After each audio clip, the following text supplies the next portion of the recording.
Allez, salut tout le monde et bienvenue dans une toute nouvelle vidéo. Je suis Cody McLeod et aujourd'hui on se retrouve pour un tout nouveau journal d'un rebut. Un journal d'un rebut qui m'a été souvent demandé, tout simplement parce que il y a beaucoup de gens qui m'ont dit: tiens, toi Cody qui regarde du catch depuis pas mal de temps, qui a été un peu également dans le catch, etc. Qu'est-ce que tu penses du booking de la WWE? Qu'est-ce que toi t'aurais fait à leur place? Qu'est-ce que tu ferais tout simplement si t'avais, si t'étais booker de WWE, si t'avais tous les droits pour faire tout ce que tu veux? Si par exemple demain Vince McMahon vient me voir et me dit: tiens Cody McLeod, toi le grand Cody McLeod, tu fais tout ce que tu as envie de WWE, tu bookes WWE comme tu as envie, c'est toi qui gères les contrats, c'est toi qui gères les superstars, c'est toi qui fais tout. Moi je te donne juste les sous et tu te démerdes. Et tout simplement je dirais à Vince McMahon: écoute Vince, j'ai 5 idées que je peux te donner pour tout simplement faire que WWE, selon moi, encore une fois, soit un meilleur produit. Et c'est ce que je vais essayer de vous expliquer dans cette vidéo. Donc surtout, n'hésite pas à dire ce que tu penses de mes idées. Si tu penses que toi aussi, tu aurais à peu près ces idées-là, si tu ferais peut-être autre chose que ce que j'ai dit. L'objectif de cette vidéo, c'est clairement d'essayer de réfléchir entre fans, de se dire qu'est-ce qu'on pourrait améliorer si on avait la place et la possibilité bien sûr d'améliorer le produit qu'on aime tous, à savoir WWE, qui est actuellement, faut l'avouer, très médiocre. Mais voilà, le but encore une fois, ce n'est pas de cracher sur WWE, c'est d'essayer de trouver des idées pour en faire un produit meilleur. C'est vraiment le seul objectif dans cette vidéo. Je sais qu'il y a certaines personnes qui croient que je suis un anti-WWE, mais c'est clairement pas le truc, c'est clairement pas le cas. Moi je veux juste retrouver un produit qui m'a fait rêver quand j'étais plus jeune et le retrouver un produit comme ce que je peux aimer avec d'autres produits. Par exemple, j'adore la NJPW, j'adore la All Elite pour plein de raisons, et j'ai clairement envie de retrouver la WWE que j'ai aimé, mais avec la façon, ça faut que ça reste le produit WWE. L'objectif bien entendu, c'est pas de faire un produit NJPW chez WWE. L'objectif c'est de faire du WWE avec d'autres idées. Donc je vais tout vous expliquer tout ça. Premièrement, le premier truc que je dirais à Vince McMahon s'il me dit de lui donner des conseils, etc., ou si j'ai les droits de faire tout ce que je veux, c'est que numéro 1, redonner une vraie place à chaque superstar. Il faut vraiment que les superstars retrouvent leur place. Il y a des superstars qui sont des fois en main event, après ils reperdent contre un mid-carder, après ils reperdent contre un low-carder, après ils sont en main event, on comprend plus rien actuellement, et il faut vraiment retrouver une place à chaque superstar.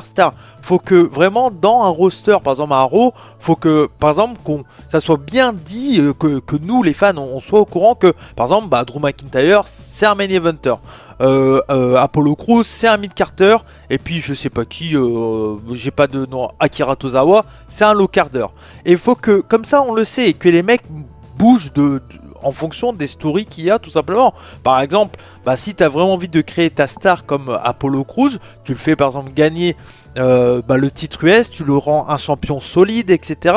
Et puis derrière, un jour tu le fais gagner une possibilité d'avoir un match pour le titre, et comme ça monte, et puis des mecs qui sont en main event, des fois ils redescendent un peu pour remonter après, et là au moins tu envoies du suspense, et au moins tu sais que, entre guillemets, alors c'est pas dit ouvertement bien sûr, tu fais pas un classement, là c'est les jobbers, là c'est les main eventers, là c'est les low carders, non tu fais pas ça, tu fais tout simplement, toi en tant que booker, tu te dis, bon lui il est comme ça, lui il est comme ça, lui il est comme ça, si je lui donne cette opportunité, peut-être qu'il pourra, si le public ça marche et tout, on le fait monter, si ça marche pas, on travaille encore pour que le public y croit vraiment, etc.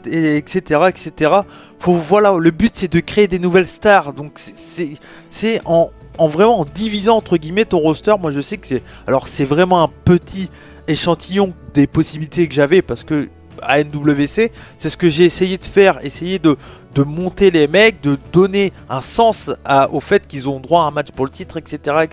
Donc vraiment le numéro 1, c'est redonner une vraie place à chaque superstar. Pour moi c'est hyper important. Numéro 2, redonner une place aussi et de l'importance au titre, quoi. Parce que là c'est clairement n'importe quoi. Fini les handicap matchs pour le titre universel ou ce genre de truc à la con, ça on oublie totalement, parce que ça sert à rien, ça met ni over le champion, ni over les matchs, les challengers, ça sert à rien à part faire passer les challengers pour des débiles. Voilà, faut vraiment que les titres soient un truc que les superstars ont envie d'avoir, qu'ils soient fiers de représenter, et qu'ils se disent je suis au top de la fédération et je suis numéro 1. Et c'est vraiment l'objectif. Alors je dis pas de faire un classement comme ce qui a été essayé d'être fait, en tout cas chez All Elite, mais je me dis au moins essayer de faire un truc compréhensif pour tout le monde. Et pareil pour tous les championnats, hein. Il faut que par exemple le titre US ou le titre intercontinental, que ça soit plus des titres pour le work rate, qu'on ait des super matchs comme ce qu'on a déjà eu dans le passé pour le titre intercontinental. C'est ce qui manque énormément. Il y a toujours des problèmes, des storylines bidons et tout. Redonnez de la simplicité tout simplement dans les storylines et faites en sorte que voilà, qu'on croit aux champions et que quand on se dit putain j'ai vraiment hâte de voir ce match, qu'on te tease le match, etc., qu'on te balance pas tout d'un coup, qu'on prenne le temps, vraiment que les championnats soient hyper importants et soient l'histoire principale de tes weekly et de ta promotion. Voilà. Alors on garde la brand extension, donc on garde un champion par équipe à SmackDown et un champion par équipe à Raw pour les hommes. On garde également un champion américain, un champion des États-Unis, un champion intercontinental, plus un champion universal et un champion WWE. Ça, on garde pour les hommes. Pour les femmes, c'est autre chose parce que le roster actuel est quand même assez difficile. Donc, je fais uniquement un titre féminin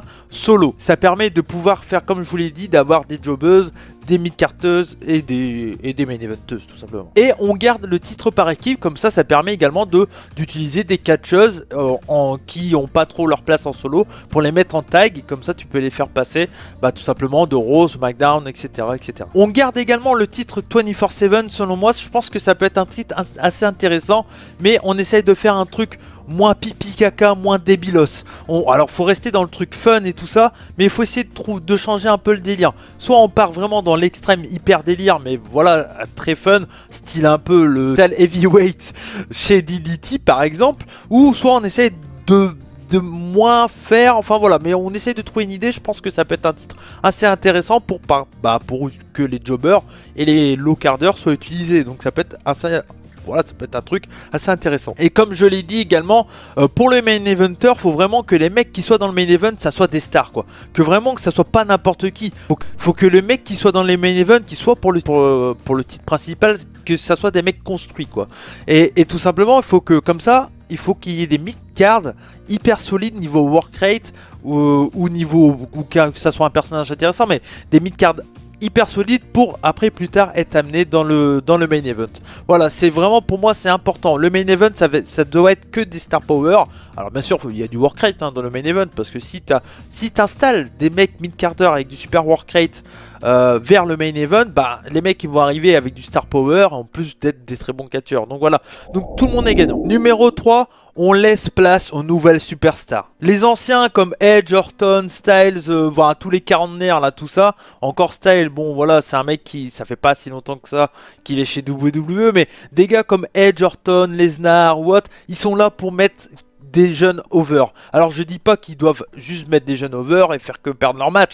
Non, non, tu peux par exemple mettre un Edge ou un Orton champion, mais juste dans l'objectif de mettre over des jeunes talents et de se dire putain, il a battu Orton, mais oui, voilà, c'est une vraie nouvelle star, etc. Et c'est comme ça qu'on crée des stars, c'est pas en faisant Edge contre Orton, ça sert totalement à rien de faire ça, totalement à rien. Là, l'objectif Edge, on a tous envie de voir Edge contre Drew McIntyre, contre Edge contre Aleister Black, Edge contre, je sais pas, contre Biggie par exemple, enfin peu importe. On n'a pas envie de voir Edge contre Orton, qu'on a déjà vu, et que ça nous intéresse peu ou pas. Là, voilà, tu fais... ton objectif c'est clairement que tes anciennes superstars sont là pour mettre over les jeunes et pour comme ça encore une fois créer des stars, c'est vraiment le plus important. Là je vais prendre l'exemple de la NJPW qui le fait très bien à chaque fois avec des superstars, avec des catcheurs comme Nagata ou Tenzan ou peu importe, ou Kojima, et qui mettent over qui ont mis over des gars comme Okada, comme Tanahashi, etc. Et maintenant Tanahashi il met des gars, il met over des mecs comme Kota Ibushi, etc. Enfin voilà, c'est simple, je vais rien inventer dans cette vidéo, clairement. Mais je me dis que c'est des idées tout cons et il faudrait vraiment qu'ils fassent quoi. Faites en sorte que Vince McMahon voit cette vidéo et faites-la traduire. Numéro 4, on modifie totalement les weekly. Voilà, j'en ai marre des Raw de 3 heures. Alors... ça encore, les Raw de 3 heures, dans la logique pour moi il faudrait que ça redevienne à 2 heures. Mais après bon, si c'est ton contrat télé qui te dit non non vous devez faire 3 heures, bon c'est un peu plus compliqué. Mais moi je pense clairement que le meilleur truc ça serait d'avoir des weekly Raw 2 heures, SmackDown 2 heures, et puis bah si on te dit NXT, il faut que ça reste 2 heures, parce que t'as contrat USA, tout ça, bah tu restes à 2 heures. Mais tu leur dis, attention, NXT, ça redevient un brand d'élèves, un brand où tu crées des superstars pour après les amener dans le main roster. Il faut vraiment que ça redevienne le truc où on se dit après Mania, putain, qui va arriver, et j'en ai marre de voir des mecs arriver un peu n'importe comment, ou des fois ils sont amenés comme ça à l'arrache. Non, il faut que arriver dans le main roster, que ça soit un objectif pour les gars qui sont à NXT. Qu'on se dise, voilà, faut pas que tout le monde, il y a peut-être des mecs qui vont jamais monter dans le main roster, mais c'est comme ça. C'est la dure loi du travail, entre guillemets. Il y a que les meilleurs qui arrivent au top, voilà. Et c'est vraiment ça, encore une fois, c'est de la compétition. Et limite, faut dire à NXT, l'objectif, même quand tu crées les storylines en disant, t'es là vraiment pour évoluer, comme ce que c'était vraiment NXT au début. NXT au début c'était vraiment, c'était écrit en disant bon bah ici c'est là où on crée les stars quoi. Et moi c'est vraiment ce que j'ai vraiment envie de revoir pour NXT. Je trouve que actuellement on sait pas trop si c'est une troisième brand, si c'est une brand pour faire évoluer des catcheurs. On est totalement perdu et ça devient très moyen NXT actuellement, on le dit souvent dans l'hebdo etc, l'émission qu'on fait en live tous les jeudis à 20h30 sur YouTube, n'hésitez pas à aller faire un tour. Donc voilà, moi j'ai vraiment envie que NXT retrouve une place très importante chez WWE, mais en tant que brand d'élève tout simplement. Et ça n'empêche pas que tu peux, si imagine t'embauches un mec qui est très over en indie, tu peux le faire directement monter dans le main roster. T'es pas obligé de te dire bon bah oui automatiquement le mec doit passer par NXT. Si le mec il a 15, 16 ans, 20 ans de carrière, t'es pas obligé de le faire passer à NXT. Un Nakamura par exemple, il devait directement pour moi monter dans le main roster et tu le construis avec des promos vidéo etc tout simplement. Également on arrête le 205 Live actuel qui sert totalement à rien. Ça sert à rien, ça utilise des catcheurs qui devraient être gardés à être utilisés à NXT pour la ceinture Cruiserweight qui est très bien à NXT. Pour le coup à NXT on garde les titres, hein, ça change pas. Et vous allez me dire oui d'accord, mais si tu descends 2 heures à Raw, 2 heures SmackDown, si NXT c'est vraiment séparé du main roster, il y a beaucoup de catcheurs qui vont pas beaucoup catcher etc. Alors oui automatiquement tu es obligé de réduire ton roster. Il y a des gens qui vont voilà, des fins de contrat qui vont pas être reconduits, tu préviens les mecs, tu les appelles pas, tu les licencies pas, licencies pas, bien sûr tu le fais bien, voilà, t'es pas, hein, bon attention, je suis Cody McLeod, je suis pas Vince McMahon, je fais pas, hello, ouais, you're fired, non, je fais pas ça, moi, je fais pas ça, donc voilà, donc on le fait bien, mais automatiquement, on est obligé un peu de réduire le roster, quitte à même se libérer de certains anciens, hein. Un gars comme Randy Orton ou autre, enfin, Randy Orton est très important dans le main roster quand même, mais voilà, vous avez compris, il y a peut-être certains mecs qu'on peut se séparer. Et donc du coup pour ce qu'on appelle les locateurs, les jobbers ou autres, un truc qui peut être intéressant pour moi c'est clairement de vraiment créer un truc important pour main event. Alors quand je dis important c'est par exemple on a un roster de 10 mecs et un roster de 10 filles à main event. Tu donnes 1 heure de show tous les semaines, par exemple à main event, et tu fais un espèce de système de classement. Et par exemple, les 2 premiers chez les hommes, chez les femmes, montent au main roster au bout d'un mois. Et par exemple, des catcheurs qui catchent pas trop dans le main roster redescend à main event pour leur redonner un intérêt etc. Et comme ça je trouve que cette idée là est plutôt pas mal. Alors ça serait totalement nouveau et ça n'a jamais été fait du côté de chez WWE d'avoir une idée comme ça, mais je trouve que ça serait intéressant. Et du coup le nom main event c'est très cool pour ce show là, parce que ça serait pas non plus un show où il y aurait des jeunes catcheurs, parce que ça serait pas comme NXT. NXT serait vraiment là pour créer des nouvelles stars avec des jeunes catcheurs, et Main Event serait là pour ceux qui n'ont pas d'opportunité dans le main roster de montrer qu'ils sont intéressants, qui peuvent avoir une opportunité et qui aussi se montrer aux yeux du public. Voilà. Donc moi je trouve que ça pourrait être très intéressant d'avoir des catcheurs, imagine, je sais pas, je dis au hasard Akira Tozawa qui galère à Raw, tu le fais passer à main event, tu lui donnes des bons matchs avec du temps, 10-12 minutes, même un peu de promo et tout ça. Mais voilà, il est pas non plus, c'est pas un jeune catcheur, donc c'est pas un catcheur qui peut être dans le Performance Center à NXT par exemple. Donc voilà, donc ça serait essayer de trouver un équilibre, mais essayer de donner un intérêt à ce show qui est Main Event. Et puis vu que le nom du show c'est Main Event, voilà, l'objectif c'est d'aller dans le Main Event. Donc moi je trouvais ça personnellement logique. Je sais pas ce que vous en avez pensé, j'ai réfléchi à ça et je me dis que ça pourrait être très cool. Et fini également pour les weekly, on arrête de faire systématiquement des promos en début de show, ça sert totalement à rien, hein.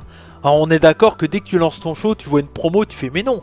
Il faut que les promos, faut que ça soit un truc important. Faut que ça fasse évoluer une storyline. Fini également les interviews backstage où t'es là, ouais j'ai gagné trop bien. Non, une interview backstage c'est pour faire menacer ton adversaire, pour dire un truc important. Voilà. Là donc du coup, fini les promos systématiques. Ça sert à rien.